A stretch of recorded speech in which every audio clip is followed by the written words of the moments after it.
এবং স্বচ্ছতার সহিত কাজ করব। কখনো নিজে অনিয়ম করব না এবং অন্যকেও অনিয়ম করতে উৎসাহিত দেব না। ঝুঁকি নিরসনের জন্য আমাদেরকে কঠোর পরিশ্রম করতে হবে, যেমন বেশি বেশি সঞ্চয় আদায় করতে হবে, নতুন ক্লাব নির্মাণ করতে হবে এবং ব্যাংকের বকেয়া টাকা আমাদের আদায় করতে হবে। ভালো আচার আচরণের মাধ্যমে শতভাগ যাচাই সাপেক্ষে আমাদের অগ্রগতি চ্যালেঞ্জ মোকাবেলা করে কর্মসূচিকে আমরা সামনের দিকে এগিয়ে নিয়ে যাব। আমি আমার শেখপুর বাজার শাখা তথা মাদারীপুর জোনের পক্ষ থেকে এই প্রতিশ্রুতি দিচ্ছি। আমরা যখন আমি ব্যক্তিগতভাবে বলতে চাই, আমি যখন সেই 2006 সালে মাস্টার হিসাবে যোগদান করি, তখন মনে হইতেছিল যে হয়তো চাকরি করতে পারবো না। দেখা যায় যে হাতে ম্যানুয়াল কাজ ছিল, কম্পিউটার ছিল না, হাতে শিট করতাম।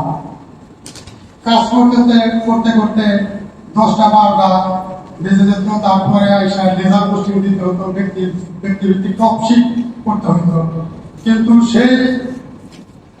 সেই জটিলতা থেকে 2016 সালে সফটওয়্যার আসাতে চাকরি করার উদ্দীপনা বেড়ে যায়। সম্ভব এটা বাস্তবায়ন হলে আমাদের কাজের চাপ একটু কমে যাবে। তারপরে সুযোগ সুবিধা বলতে আমাদের গ্রেড 3 1 করে দিলে আমরা উপকৃত হতাম। আমার কর্তৃপক্ষের কাছে আমি অনুরোধ জানাচ্ছি যে দ্রুত সম্ভব এটা করলে আমাদের আর্থিক সচ্ছলতা বাড়বে। এতে আমরা পরিবার নিয়ে আরো সুখে সমৃদ্ধি ভাবে কাটাতে পারব। আমরা শাখা হিসাবে এক একজন যোদ্ধা এবং অপূর্ণ সৈনিক। আমরা আজকের এই কর্মশালা থেকে শপথ নিতে চাই আজকের কর্মশালা থেকে নিজেকে সর্বদা এসএসের সেবা নিয়োজিত রাখবো এবং এসএসের সেবা নিয়োজিত রাখবো।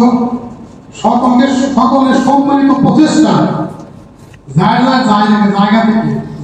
জায়গা থেকে সুন্দর সুশৃঙ্খল স্বচ্ছতা ও নীতিমালা অনুযায়ী কাজ করে বাংলাদেশের প্রেক্ষাপটে এসএসকে বিশ্বের দরবারে 1 নম্বর ব্র্যান্ড হিসাবে প্রতিষ্ঠিত করব।